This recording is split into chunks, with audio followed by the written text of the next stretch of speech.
Dzisiaj jesteśmy na wyspie Isla i poniekąd na Feść Ile 2026. A dlaczego? Po pierwsze, dlatego, że mam tutaj Laphroaiga, który został wypuszczony ekstra na ten festiwal. Jest to Karczes na rok 2026 French Oak. A po drugie, brałem udział w degustacji whisky, gdzie skosztowałem wszystkich wypustów z Feść Ile 2026. Więc podzielę się również, między innymi, wrażeniami z tej degustacji. No ale przede wszystkim sprawdźmy, jak smakuje tegoroczny Karczes. Zapraszam!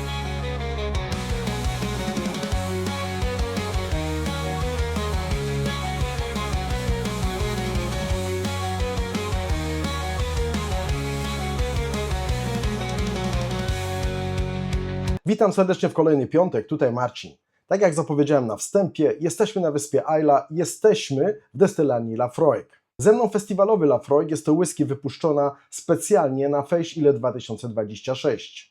Jest to o tyle ciekawy Laphroaig, że jest to Laphroaig, który miał pełną maturację w beczkach z francuskiego dębu. Wiele osób też pytało w czasie tej degustacji, na której miałem przyjemność być, co to znaczy francuski dąb? Czy są to beczki po koniaku, czy są to beczki po czerwonym francuskim winie, czy w ogóle po francuskim winie, czy jest to Virgin Oak? A ja po prostu poszedłem na łatwiznę i napisałem e-maila do destylarni i otrzymałem odpowiedź potwierdzającą, że jest to tylko i wyłącznie francuski Virgin Oak. Ale zanim przejdziemy do tej whisky, mam nadzieję, że w paru minutach dam rady podzielić się moimi wrażeniami z tej degustacji. Ten film, jak i każdy mój film, będzie miał rozdziały. Jeśli kogoś nie interesuje temat Feść Ile 2026, może przeskoczyć bezpośrednio do nosingu Laphroaiga. Degustacja Feść Ile 2026 odbyła się w moim mieście 13 czerwca 2026 roku. No niestety dopiero miesiąc później zabieram się, że tak powiem, za ten film. Dlatego nie będę może podawał żadnych dat, bo nie wiem, kiedy opublikuję ten film.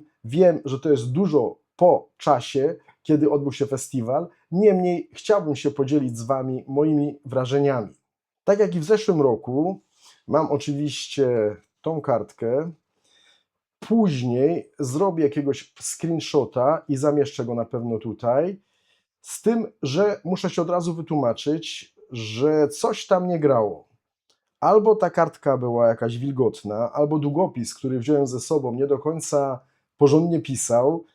I powiem szczerze, że takie bazgroły tu wyszły, że sam nie potrafię ich do końca odczytać. Niemniej, to co odczytałem, czy potrafię odczytać teraz, postaram się szybciutko przekazać. Poza tym postaram się zrobić ten film tak, abyście mieli również screenshota tej whisky, o której będę mówił.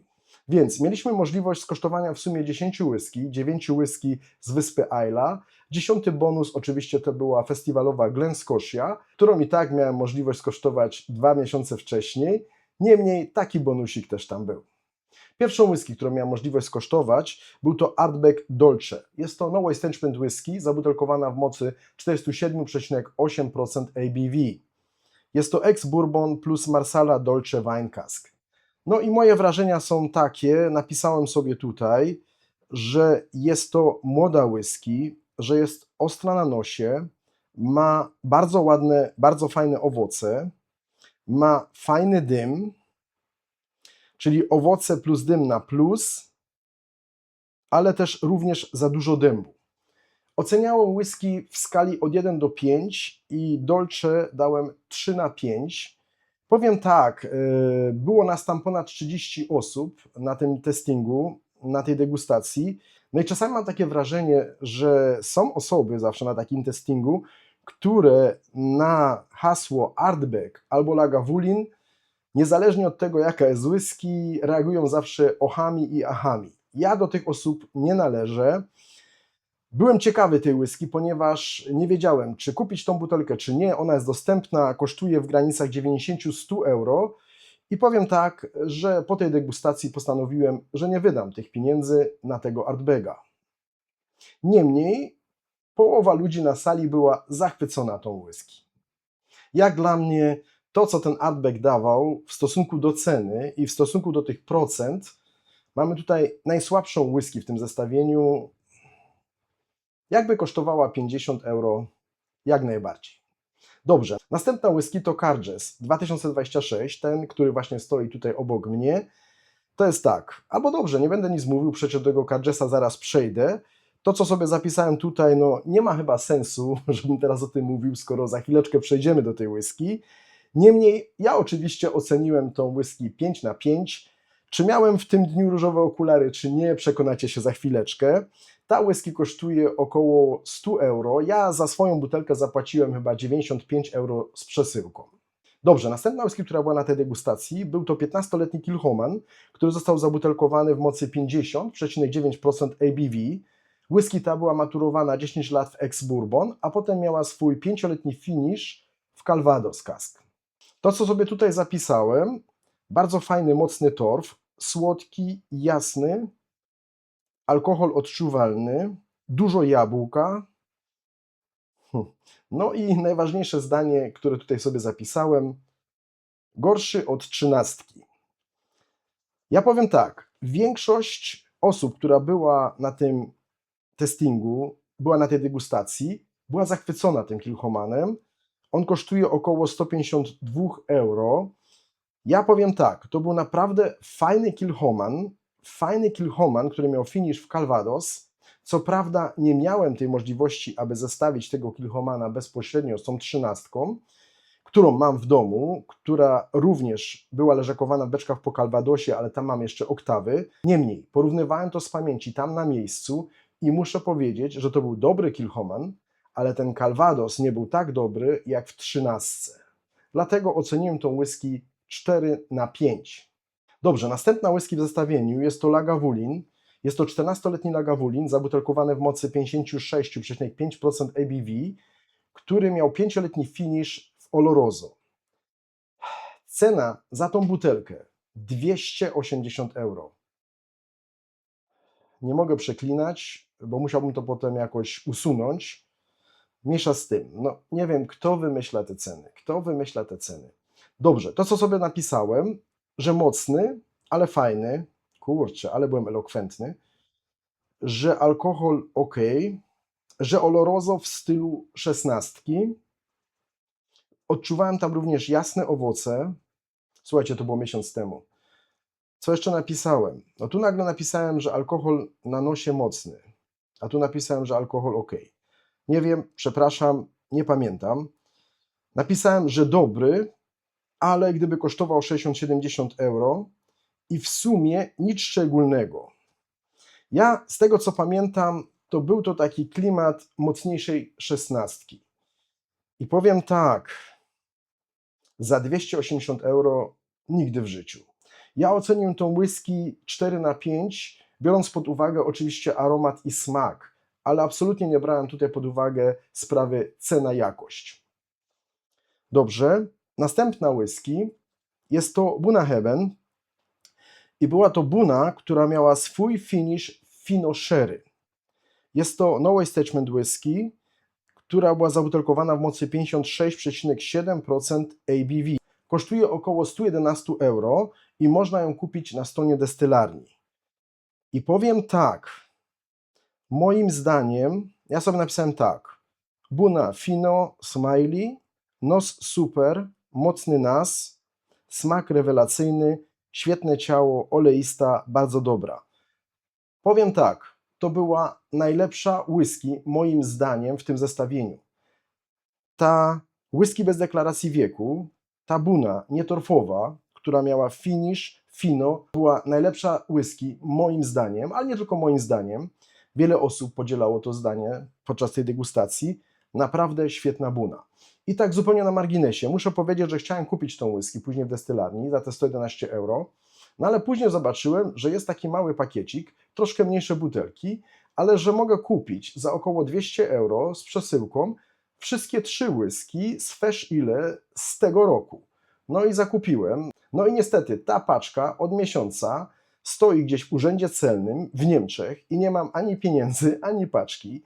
Piszę prawie codziennie maile i mam nadzieję, że sprawa jakoś ruszy i że w końcu kiedyś te butelki do mnie dotrą i będę miał możliwość ich skosztować i podzielić się tą radością z Wami. Niemniej za niedługo wjeżdżam na urlop, więc jeśli w ogóle one dotrą, to będę się brał za nie dopiero w sierpniu. Dobrze, następna whisky w zestawieniu jest to Kulila. Jest to 11-letnia whisky, która została zabutelkowana w mocy 56,1% ABV. Jest to amerykański oak i finish w beczkach po tequili. Co sobie napisałem? To napisałem sobie po prostu typowa kulila, torf, morskość. Dobra, ale. Potem napisałem sobie ciekawe, ale nie musi być, takie coś innego. Ja powiem tak, po pierwsze kulila dla mnie to jest jakiś dobry standard, jest to jakaś dobra whisky, którą lubię, ale to jest taka przeciętna whisky dla mnie. No, to nie jest whisky, która wyrywa mnie z butów, ale też myślę, że ciężko trafić na jakąś taką, no dobra, idzie trafić na złą kulilę, dobra, to nie będę przesadzał. Niemniej właśnie powiem tak, to nie była zła whisky, ale jeśli chodzi o finish w beczkach po tequili, no to nie jest moja bajka. Rum tequila to nie jest moja bajka. Jeśli ktoś lubi te klimaty, to być może podejdzie mu ta butelka, ale jeśli powiem cenę, to znaczy 170 euro, to raczej ostudzę entuzjazm. No myślę, że 180 euro za coś takiego, no wybaczcie, przepraszam. Dobrze, następna, tą kulilę mimo wszystko oceniłem 4/5. Dobrze, następna whisky jest to Port Charlotte PC5 Redux. No i tak, jest to po pierwsze 5-letnia whisky, która jest zabutelkowana w mocy 63,5% alkoholu. Jeśli chodzi o wetting, to mamy tutaj First Fill Bourbon, mamy Oloroso Sherry, mamy PX-a i mamy Recharred Barrels, czyli mamy tutaj 4 rodzaje beczek. Whisky ta kosztuje około 88 euro. Jest to najtańsza whisky tutaj w tym zestawieniu. I to, co sobie napisałem tutaj, napisałem sobie Super Port Charlotte ex-Bourbon. Nie wiem, czemu tak napisałem, ale tak napisałem, czyli ten Bourbon jednak był na pierwszym planie. Czemu aż tak tego nie pamiętam? Nie wiem. Może dlatego, że kupiłem sobie potem inną, fajną Port Charlotte? Niemniej, napisałem sobie tak, na nosie super, ale że młodość wychodzi na języku, sól, orzechy, torf, funk, ale młody. Mimo wszystko nie dla mnie. Słuchajcie, naprawdę jestem dużym fanem Bruichladdich, jestem dużym fanem Port Charlotte i tutaj młodość tego destylatu no, była wyczuwalna i nie podeszła mi ta whisky. Oceniłem ją 4/5, pomimo tego, że jest to tak młody wypust. I cena 88 euro, no myślę, że to nie jest najgorsza cena, no z drugiej strony mamy tutaj 5-letnią whisky. Dobrze, następna whisky jest to Ardnagh. Jest to 7-letnie Ardnagh zabutelkowane w mocy 59,7% ABV. Jest to CS, jest to ex-Bourbon. Whisky ta kosztuje około 99 euro, czyli poniżej stówki. Co sobie napisałem? Fajnie czysto torf, fajnie czysto ex-Bourbon, mocna, oleista, pełna, na języku dobrze, ale. No i tutaj jest kolejna whisky, gdzie odczuwałem młodość tego destylatu. No powiem tak, jest to 7-letni Ardnagh, to nie jest 5-letnie Port Charlotte, ale ja mam jakiś taki mały problem z Ardnagh. Gdzieś tam wychodzi mi taka młodość tego destylatu i nie bardzo mi to podchodzi. Bardzo fajna destylarnia, trzymam za nią kciuki, czekam na następne whisky z tej destylarni. No niestety ta whisky za bardzo mi nie podeszła. Na nosie było bardzo dobrze, na języku już tak dobrze nie było. Ja ocenię tą whisky na 3,5/5. Ostatnia whisky w tym zestawieniu jest to Bowmore. 9-letni Bowmore, który został zabutelkowany w mocy 55,4% alkoholu. Jest to First Fill PX. Whisky kosztuje około 150 euro. Napisałem sobie tak, nos bardzo fajny, mocna, ale tutaj nie umiem tego rozszyfrować. Mocna sherry, mineralność plus dymek. Super PX, naprawdę nie umiem tego rozszyfrować. Pełna, kompleksowa, zarąbisty Bowmore. I muszę powiedzieć, że to jest whisky numer 2. Po prostu ta Buna i ten Bowmore najbardziej mi się podobały na tym testingu. Oczywiście Laphroaig również, ale że tak powiem, Laphroaiga tutaj nie ruszam, ponieważ za chwileczkę przejdę do tej whisky. I powiem tak, że te 150 euro za tego Bowmora w sumie dałbym te 150 euro za tego Bowmora. był tego warty, albo jest tego warty. Naprawdę bardzo fajny Bowmore. Tak znaczy Bunnahabhain i Bowmore najbardziej mi się podobały na tym testingu. Najdroższe oczywiście Diageo, Kulila Lagavulin. Najsłabsza butelka według mnie był to Ardbeg Dolce. No dobra, to tyle. Wiem, że ten materiał będzie może długi, ale tak jak powiedziałem, będę robił rozdziały. Jeśli ktoś jest zainteresowany, to sobie posłucha tego, co w tej chwili powiedziałem, a jeśli nie, to po prostu przeskoczcie sobie dalej do Laphroaiga. Dobrze, więc przejdźmy teraz do tego Laphroaiga. Było, nie było, jest to główny bohater dzisiejszego odcinka. Więc co mogę powiedzieć o tym wypuście? Jest to NAS, jest to whisky bez deklaracji wieku, zabutelkowana w mocy 52,6% ABV, bez filtracji na zimno i bez barwników, czyli jest w naturalnym kolorze. Jeśli chodzi o wetting, wspomniałem już o tym, również jest to tutaj pięknie napisane, jest to French Oak. Jest to pełna maturacja Virgin French Oak. Jeśli chodzi o cenę, również o tym wspomniałem, whisky tą kupiłem za około 95 euro, kupiłem ją bezpośrednio z destylarni. Dobrze, przejdźmy teraz do strony praktycznej. Pozwoliłem sobie wcześniej nalać tej whisky do kieliszka. Sprawdźmy, jak jest na nosie.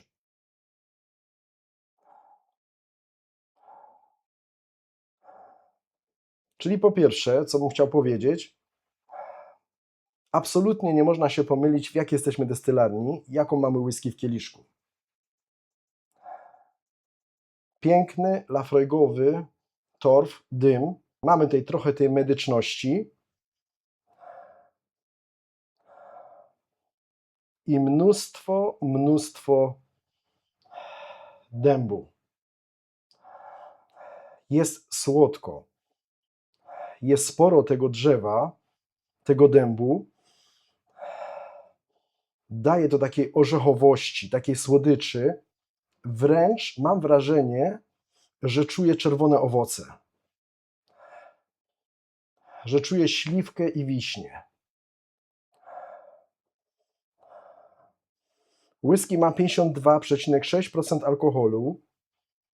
Skłamałbym, gdybym powiedział, że jest delikatna na nosie. Jest troszeczkę ostrzej, ale przypisuję to tutaj beczkom. Bardzo fajna morskość. Mam karmel, taki ciemny karmel.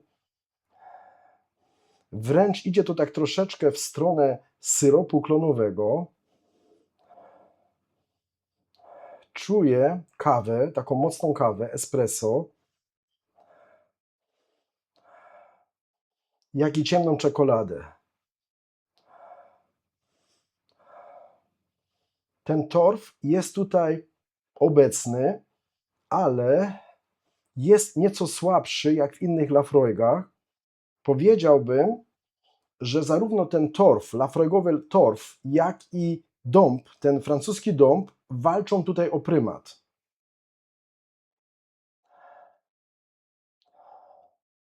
No są momenty, kiedy ten dąb i to drewno jest na pierwszym planie, ale jest to fajne drzewo. Dobra, drewno, bo znowu ktoś mnie poprawi. Jest to fajne drzewo, słuchajcie, mi to przypomina taką korę drzewa, taką ciepłą korę drzewa. No ostatnio walczymy tutaj z upałami i zdarza się, że niektórzy w ogrodach, czy nawet w miejskich ogródkach używają taką korę ogrodową, żeby wysypać ją po prostu gdzieniegdzie i jak ona się nagrzeje, oddaje taki specyficzny zapach drewna. I właśnie coś takiego odnajduję tutaj. Taka kora drzewa nagrzana w słońcu latem. I powiem Wam, to jest taki zupełnie inny Laphroaig. Bardzo dębowy, ale bardzo fajny. Wiem, że ta whisky budzi wiele kontrowersji. Miałem już możliwość zobaczenia kilku recenzji na temat tej whisky. No są różne opinie na ten temat, ale ja powiem szczerze, mi ten dąb jak najbardziej tutaj pasuje.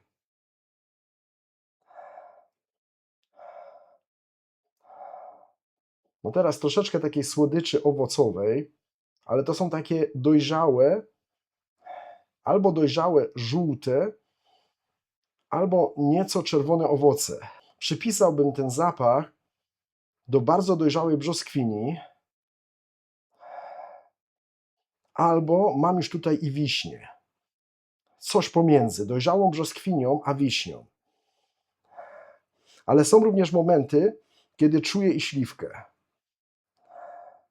A to jest po prostu Laphroaig, który miał pełną maturację w beczkach ze świeżego francuskiego dębu. No dobra, sprawdźmy, jak jest na języku.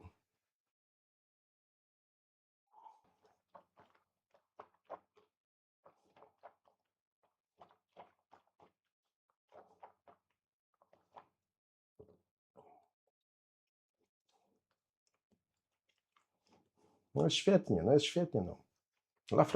Laphroaig. O ile na nosie te 52%, ja jednak przypisuję to tym beczkom Virgin Oak, jest nieco ostrzej na nosie, to na języku jest już łagodniej. Mam w pełnej krasie Laphroaiga. Mam tutaj wszystko, czego oczekiwałbym od Laphroaiga. Mam świetny torf, świetny dymek, mam medyczność, mam jod, mam morskość, mam owoce, zarówno tą dojrzałą brzoskwinię, jak i nieco śliwki. Jest tego dębu również dużo na języku, ale na języku on jest jakoś tak bardziej ułożony, tak bardziej delikatny, fajnie scala się z tym destylatem. Mam wrażenie, że mam jakby taki karmel o smaku drzewa. Tak jak powiedziałem, dalej czuję tą korę drzewa, taką nagrzaną w słońcu. No mam wrażenie takie, jakbym teraz latem gdzieś spacerował w jakimś lesie iglastym, gdzie do nosa w tej chwili dochodzi do mnie zapach takiego nagrzanego drzewa, takiej nagrzanej kory.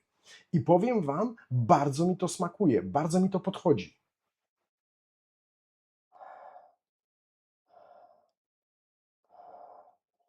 Teraz bardziej słodowo, mam i teraz troszkę cytrusów. Powiedziałbym, że skórka z cytryny, chociaż idzie to troszeczkę tak w stronę bergamotki albo skórki z pomarańczy. Więcej słodu, więcej morskości,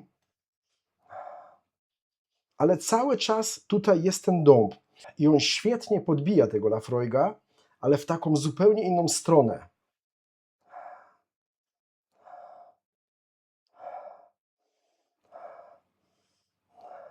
No i są takie momenty, jak teraz na przykład, kiedy czuję wyraźnie i rodzynki.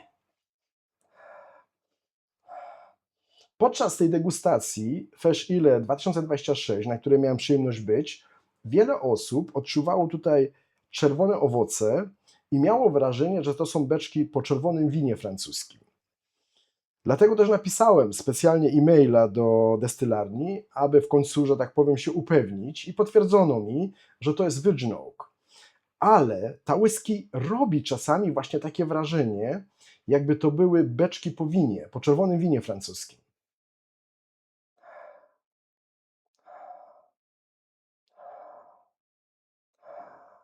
No są osoby, które zarzucają temu Cadgessowi, że tu jest za dużo drzewa. No i ja potwierdzę, tak, tu jest bardzo dużo dębu, tu jest mnóstwo drzewa, ale mi to podchodzi. To jest zupełnie inny Laphroaig, taki fajny Laphroaig, jak najbardziej na lato.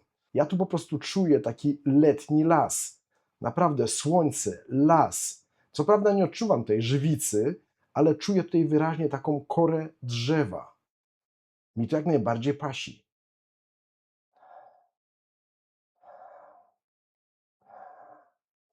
Ten torf jest troszeczkę z tyłu przez ten dąb, przez to robi ta whisky wrażenie nieco starszej. Jest to whisky bez deklaracji wieku, ale jak najbardziej alkohol bardzo dobrze ukryty, albo inaczej, to były naprawdę bardzo aktywne beczki i zrobiły tu swoją robotę i bardziej na języku i na nosie czuję te beczki niż ten alkohol.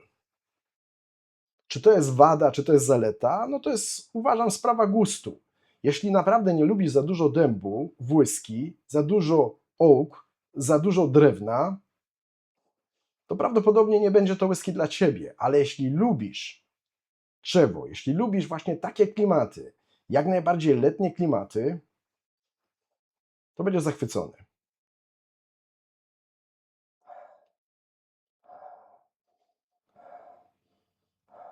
No dobrze, czas na drugiego łyka.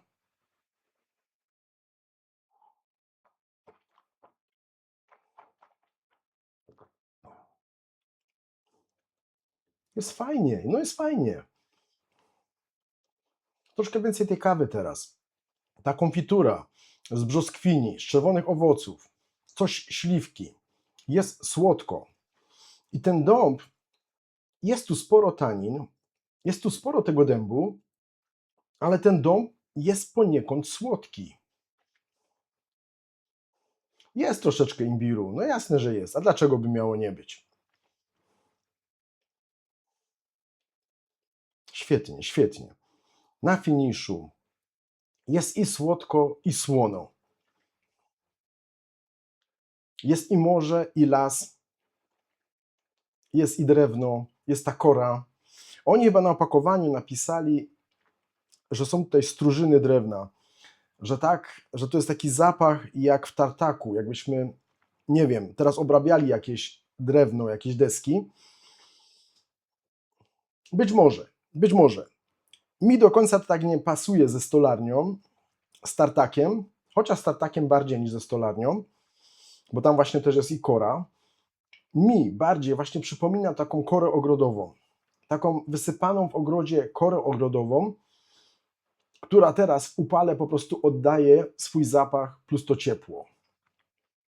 Albo spacer po lesie latem, iglastym lesie. Mnóstwo karmelu teraz na finiszu. Fajny ten karmel, taki ciemny karmel. Troszeczkę takiego ciemnego syropu. Jest i słodko, i leciutko wytrawnie, i słono. Jeśli mógłbym powiedzieć, czy ta whisky ma wadę? No dobra, jedną sprawą jest kwestia tego dębu, tego French Oak. Ja go uwielbiam, po prostu powiem szczerze, Billy Walker odczarował mi Virgin Oak, tak samo francuski, jak i europejski dąb. Nie przepadałem kiedyś za Virgin Oak, ale jakoś ostatnio zdarzyło mi się wypić więcej niż jedną whisky, która czy miała maturację, czy finish Virgin Oak, nawet ostatnio chyba Glasgow. Te dwie whisky z Glasgow miały swój finish, czy jakiś udział beczek po Virgin Oak i powiem wam szczerze, świetnie to tam gra. Tak samo tutaj, ten dąb świetnie gra. Oczywiście nie jest to whisky dla każdego, bo nie każdemu może podejdzie ten dąb. Mi ten dąb jak najbardziej podchodzi. Kwestia tego, czy jest to wada, czy zaleta, to jest to sprawa po prostu subiektywna. Jeśli miałbym znaleźć jakąś jeszcze jedną wadę, no przed chwilą powiedziałem, że nie wiem, czy to jest wada, czy nie, ten dąb. A następna sprawa, można się do tego doczepić, ale według mnie może to być zarówno tak samo wadą, jak i zaletą, że ta whisky od początku do końca jest konstant. Daje to samo, jest ciągła. Tutaj nie mam żadnych fajerwerków. Tu nie ma czegoś takiego, że po 2-3 sekundach nagle jakaś eksplozja smaku owoców, albo coś tam, albo coś tam, albo coś tam. Nie. Od początku do końca masz cały czas to samo. Oczywiście z lekkim spadkiem. Muszę powiedzieć, że finish jest naprawdę długi, jest intensywny. Cały czas czuję tą whisky jeszcze w ustach i ona jest od początku do końca taka sama. I teraz pytanie, czy jest to wada? No dla mnie niekoniecznie. Po prostu świetna whisky. Oleista, gęsta, mocna. No dobra, zostawię swoją opinię, że tak powiem, na koniec przy podsumowaniu. Chciałbym teraz zrobić małe porównanie. Duże porównania robiłem już w ciągu ostatnich 2 miesięcy. Zresztą, no niech wam pokażę, no słuchajcie, no nie wiem, czy to widzicie. Troszkę już tej whisky ubyło i próbowałem ten wypust z każdym po kolei, Laphroaigiem, który tam stoi. No i nie mam zamiaru takiego wielkiego porównania robić tutaj teraz na tym filmie. Uwierzcie mi, zostawiłem tego Laphroaiga prawie z każdym, który tutaj stoi. Niemniej, wybrałem 2, zrobimy małe zestawienie i idziemy dalej. Zaraz wracam. Dobrze, jestem z powrotem, z takim oto zestawieniem. Jesteśmy dalej w Laphroaigu na wyspie Isla. Po mojej prawej stronie 10-letni Laphroaig w CS-ie, jest to batch 17, czyli ostatni batch i bodajże na serio ostatni, bo nie mam zamiaru więcej produkować tej whisky. Niemniej w zeszłym tygodniu znalazłem tą whisky na internecie za 49 euro. Za 49 euro. Dobrze, ta whisky jest zabutelkowana w mocy 58,3% alkoholu. Jest to 10-latek i jest to ex-bourbon, niefiltrowany na zimno, ale niestety dodali karmelu. Dobrze, po prawej stronie mamy whisky z zeszłego roku, z Fresh Ale 2025. Jest to Carches 2025. Jest to Lord Cask Strength. Jest to no wastage whisky, ale wiemy, że tam są użyte beczki pomiędzy 7 a 21 lat. No tyle, ile mogłem się doszukać i doczytać na temat wytingu tej whisky. Jeśli chodzi o tego Carchesa, on jest zabutelkowany w mocy 59,6% ABV, czyli jest to najmocniejsza whisky w tym zestawieniu. Dlaczego akurat takie zestawienie? Po pierwsze, chciałbym zestawić tego Carchesa z zeszłorocznym Carchesem, ponieważ ta whisky naprawdę mi podchodzi i w zeszłym roku załapała się na moją topkę, a jeśli chodzi o tego Laphroaiga, po prostu jest to standard w mocy beczki, świetny standard, fajnej mocy i chciałbym zobaczyć po prostu, jak się te whisky mają do siebie, tym bardziej, że skoro ta whisky kosztuje prawie 100, a to można kupić za 5 dych, czy w ogóle warto sięgać po tego Carchesa? Dobrze, zacznę właśnie od 10.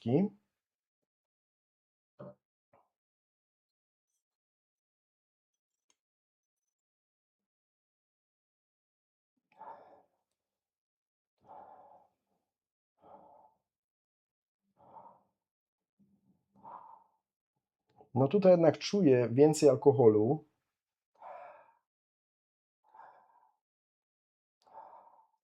No jasne, ten film robię latem. W mieszkaniu moim jest około 22-23 stopnie. Powinno być troszeczkę chłodniej. No niemniej czuję ten alkohol na nosie,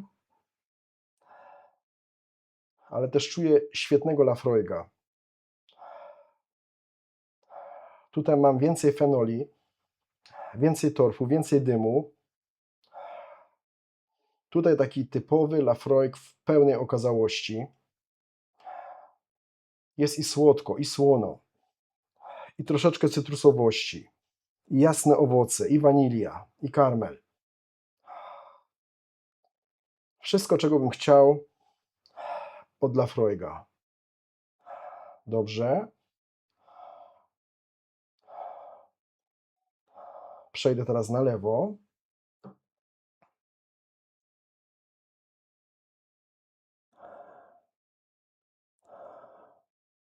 Oj, to tu jest bardzo delikatnie. Więcej słodyczy. W pierwszym momencie naprawdę mam wrażenie, że nie tylko czuję jakiś karmel, jakiś syrop, ale czuję więcej czerwonych owoców i w tym pierwszym momencie naprawdę miałem wrażenie, jakby to były beczki po jakimś winie. To jest 100% Virgin Oak. Oj, ale tutaj, teraz w tym porównaniu, jaka jest różnica? Tutaj mamy 52,6, tutaj mamy 58,3, około 6% ABV. Tutaj mamy 10 lat, tu nie wiemy ile mamy, no ale ta na nosie w tym momencie, w porównaniu do tej 10, jest lepiej ułożona, jest delikatniejsza, alkohol jest lepiej ukryty. I robi wrażenie starszej whisky. Raczej zakładam, że nie jest starsza, bo gdyby mieli te 10 lat, to na pewno by to zadeklarowali.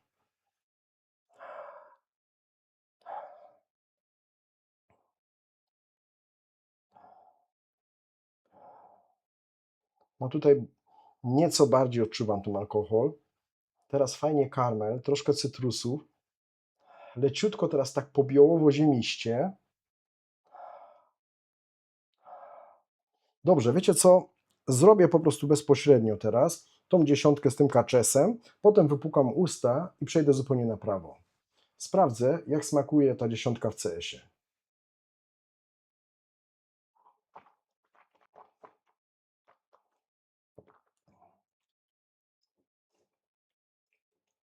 No jest fajnie, jest bardzo fajnie. Oj, piękny Laphroaig. Jest jednak nieco więcej ostrości na języku, bardziej odczuwam ten alkohol, jest i trochę pieprzu, białego pieprzu, więcej imbiru i mam wrażenie, że więcej tanin. Nie mam więcej drewna, tak jak tutaj, ale odczuwam wyraźnie troszkę więcej tanin. Ale poza tym świetnie, świetnie, jest i morsko. Teraz tak troszkę trawy, owoce, jaśniejsze owoce, jabłko, gruszka, coś z cytrusów, sporo karmelu, słonego karmelu i bardzo mocno trzyma się podniebienia. O ile ta whisky wcześniej trzymała się bardziej na języku, to ta trzyma się bardzo podniebienia. No teraz taki klimat, który często nazywam piekarnią, gdzie odczuwalibyśmy zapach takiego świeżego chleba, skórki z świeżego chleba, ale jednocześnie troszkę taki zapach i zaczynu. Pięknie, pięknie. Jak ja to lubię.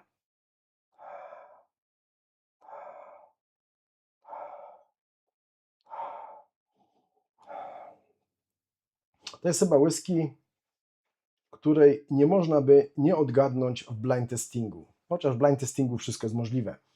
Dobrze, przejdę teraz na lewo do głównego bohatera, do naszego French Oak, Virgin French Oak.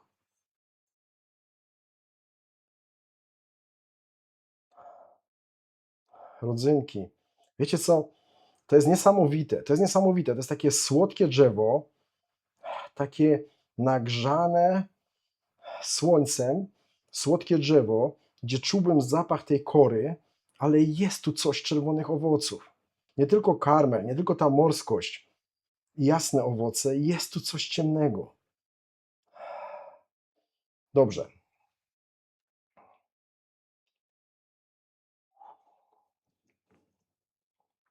Jest fajnie. Ona jest oleista, ona jest pełna. Ona jest delikatniejsza, dużo delikatniejsza, lepiej ułożona.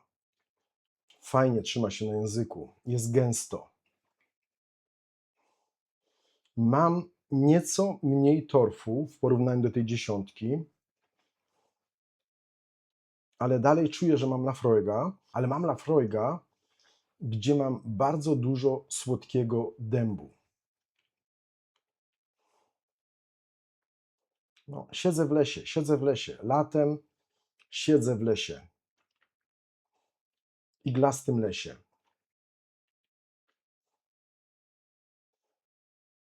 No jestem pod wrażeniem. Samego Laphroaiga odczuwam bardziej tutaj. Tutaj mam więcej Laphroaiga w Laphroaigu. To jest taki standard, po prostu taki, jaki znamy, w super wydaniu. Świetny batch, świetna dziesiątka. Tutaj tego Laphroaiga mam nieco mniej, bo musiał ustąpić miejsca Virgin Oak, temu francuskiemu Virgin Oak.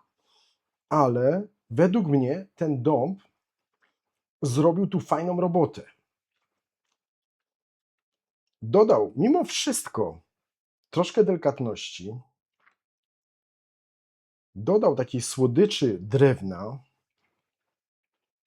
jakoś go tak wyłagodził, pomimo tego, że tutaj ten dom jest obecny. Tutaj są taniny, ale w takiej innej formie niż tutaj.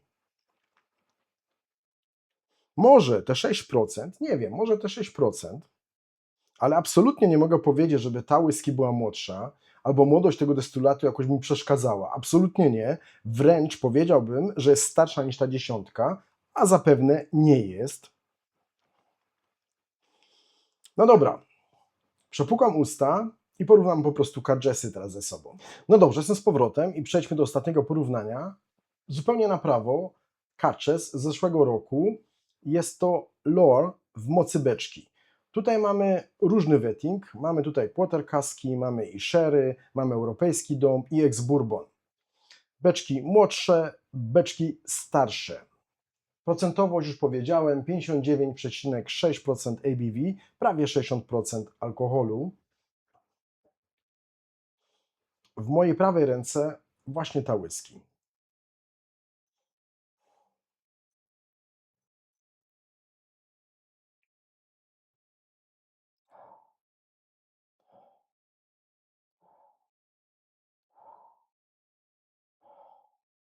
Tutaj również odczuwam alkohol bardziej niż po lewej stronie, ale tutaj mamy 60%,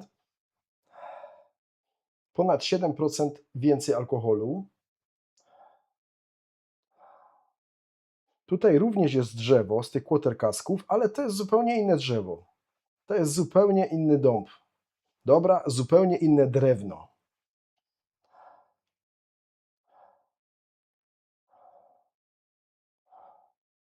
Więcej sherry oloroso, więcej cytrusowości.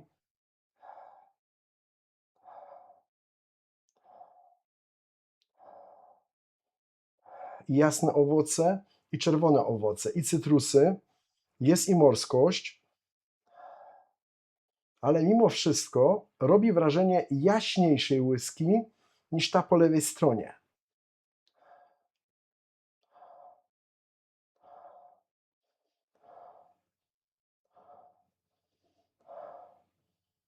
Dobrze, przejdę teraz na lewą stronę do French Oak.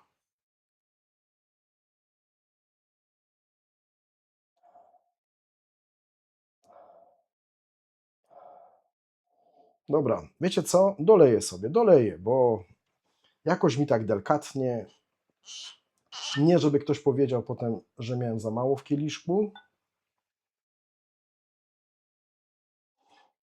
Trochę więcej świeżej whisky, że tak powiem, nieodstanej w kieliszku.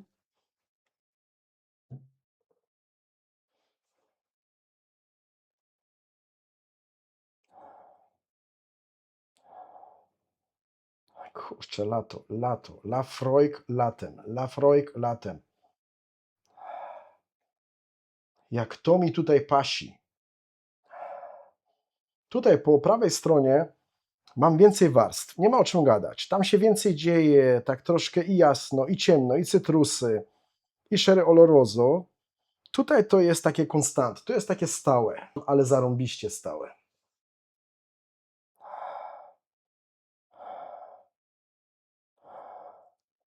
Słodki, delikatny, ale to nie jest, że taki ulep, po prostu taka fajna słodycz. Wiecie, jak właśnie taka kora drzewa, taka słodka kora drzewa, która po prostu, nie wiem, wieczorem idziemy na spacer gdzieś po lesie i to ciepło, które było zaabsorbowane w ciągu całego dnia, zostaje teraz oddawane i dochodzi do naszego nosa.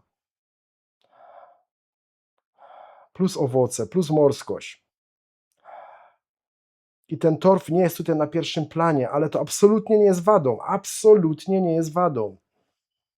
Dobrze?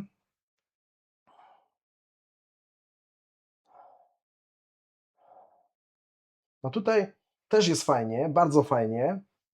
Jest tak troszkę wielowarstwowo, ale alkohol jest troszkę bardziej odczuwalny.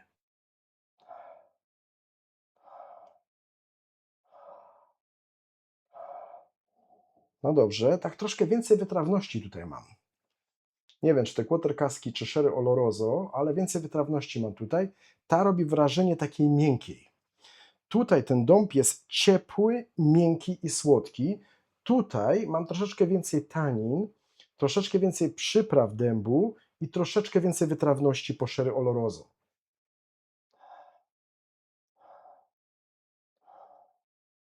Dobrze, skosztuję.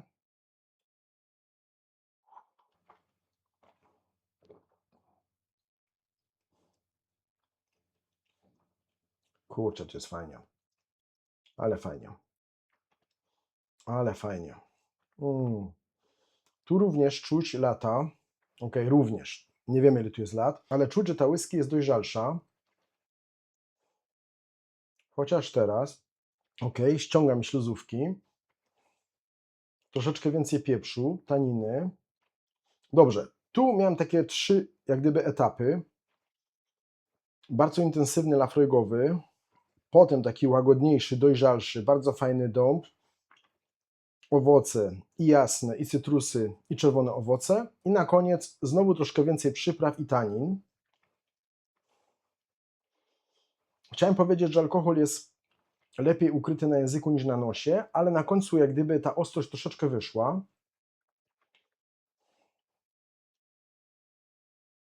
Na pewno dzisiaj nie mam idealnych warunków.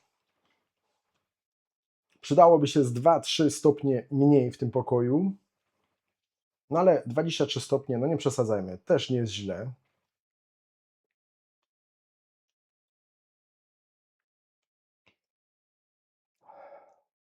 Teraz taki fajny klimat, słodowo-karmelowy i morski. Odczuwam znowu ten efekt piekarni, o którym wspominałem przy dziesiątce. I powiem tak, te dwa Laphroaigi są sobie bliższe. Tu mam więcej głębi, więcej warstw i jednak ten Carglass robi wrażenie dojrzalszego niż ta 10-letnia whisky. To jest świetny Carglass, nie ma o czym gadać. Dobra, ale on nie jest dzisiaj głównym bohaterem. Przejdę teraz bezpośrednio właśnie tutaj.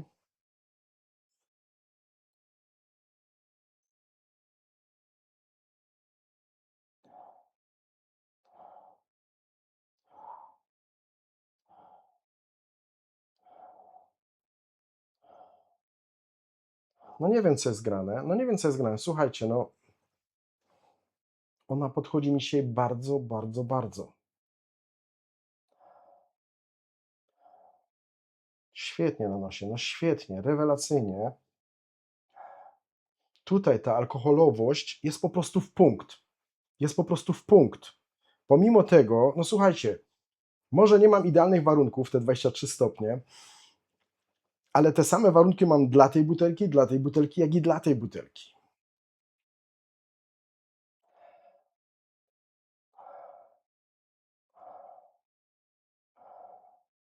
Dobrze, skosztuję tej whisky.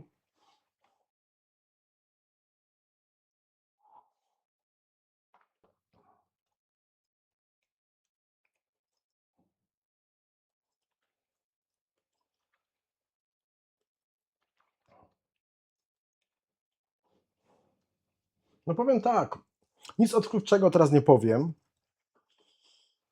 Od początku do końca konstant, stała. Po prostu tak. Tutaj dzieje się troszkę więcej. W tym kaczesie dzieje się więcej. Mamy 4 rodzaje beczek i czuć to. Mamy beczki w różnym wieku i czuć to. Jest taka wielowarstwowa. Jest bardziej intensywna i na nosie, i na języku. Ta nie pobiła jej intensywnością, ale dała radę się przebić. I czuję świetnego Laphroaiga. Ma mi troszkę teraz efekt tej piekarni. Wiem, w jakiej jestem destylarni, ale mam taką wersję leśną. Mam taką wersję z drzewem, z drewnem, z korą.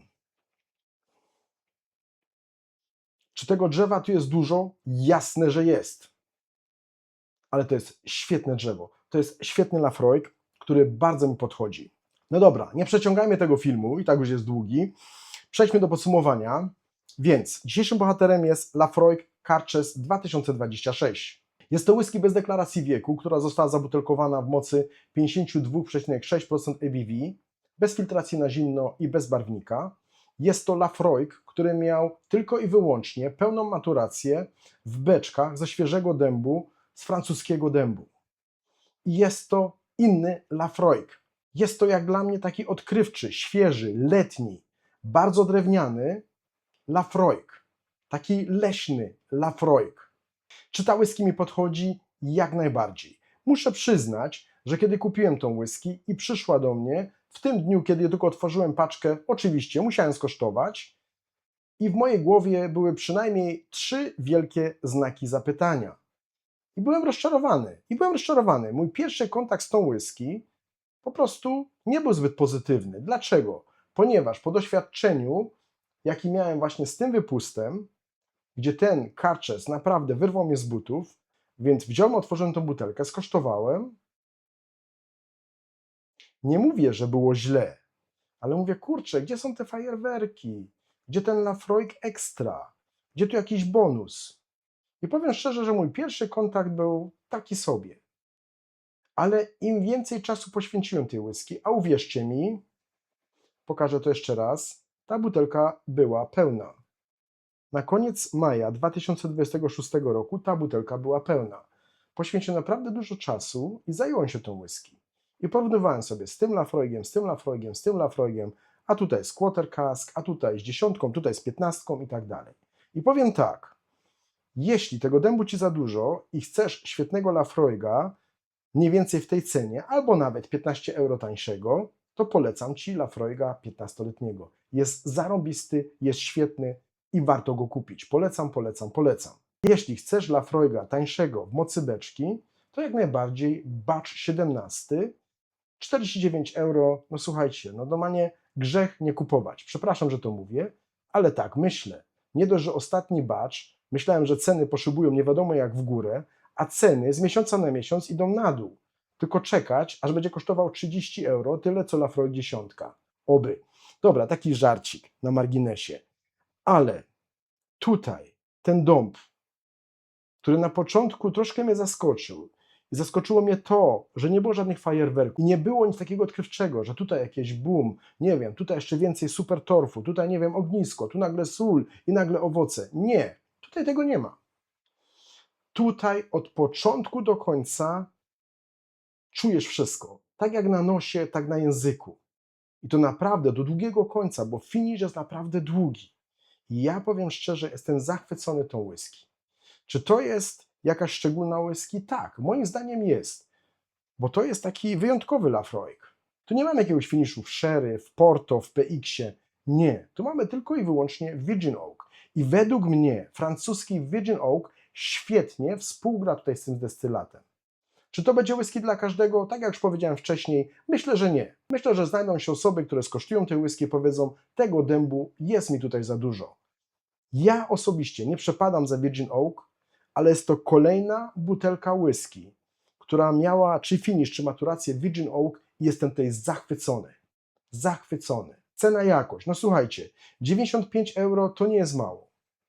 Ale to jest limitowana edycja, festiwalowa edycja. Co prawda bez deklaracji wieku, 52%. No nie wiem. Może i dzisiaj mam różowe okulary, może dlatego mam różowe okulary, bo jest to Laphroaig, ale ja absolutnie nie żałuję wydanych tych pieniędzy. Czy polecam? Polecam. Nie powiem polecam, bo uważam, że 95 euro to nie jest mało, niemniej jest to świetny Laphroaig i świetne doświadczenie. Czy must have? No właśnie tutaj będę ostrożny. Jak dla mnie, dla fana Laphroaiga jak najbardziej, jest to świetna butelka. Dlaczego? Ponieważ myślę, że otworzyła mi kolejną szufladę. Tak samo jak Kilchoman Mori. Ten Kilchoman Mori jest po prostu zarąbisty. To jest zupełnie inny Kilchoman niż inne i przez to, że jest taki szczególny ten Kilchoman, pootwierał jakieś takie nowe szuflady i czasami odkrywam te akcenty, które znalazłem w Kilchomanie w innych whisky. Więc dla poszerzenia horyzontów jak najbardziej polecam Kilchomana Mori. I tutaj według mnie jest taka sama sytuacja. Tutaj mamy Laphroaiga, który miał pełną maturację w francuskim dębie Virgin Oak i jak dla mnie to jest po prostu strzał w dziesiątkę. Czy dla każdego? Nie sądzę. Gdyby ktoś z Was teraz postawił pytanie, która z tych trzech whisky jest najlepsza, to nie odpowiem na to pytanie, ponieważ każda z nich ma tutaj swoje zalety. Czy mają wady? No każda z nich ma wady. Żadna z nich tutaj nie jest perfekcyjna, ale wszystkie trzy są świetne i są warte swojej ceny, moim zdaniem. Wiem, 95 euro to nie jest mało. Nie jesteś fanem Laphroaiga, nie lubisz zbyt dużo dębu w whisky, to nie jest to whisky dla Ciebie. Nie ma sprawy. Dla mnie jest to świetny, zarąbisty, poniekąd odkrywczy Laphroaig, którego polecam. No i mam nadzieję, że podobał Wam się ten film. Dziękuję za to, że jesteście ze mną, że oglądacie moje filmy, że podbijacie moje filmy. Dziękuję za wszelkie lajki pod moimi filmami i za wszelkie komentarze. Naprawdę to wspiera mój kanał i za to Wam bardzo dziękuję. Do zobaczenia następnym razem. Cześć!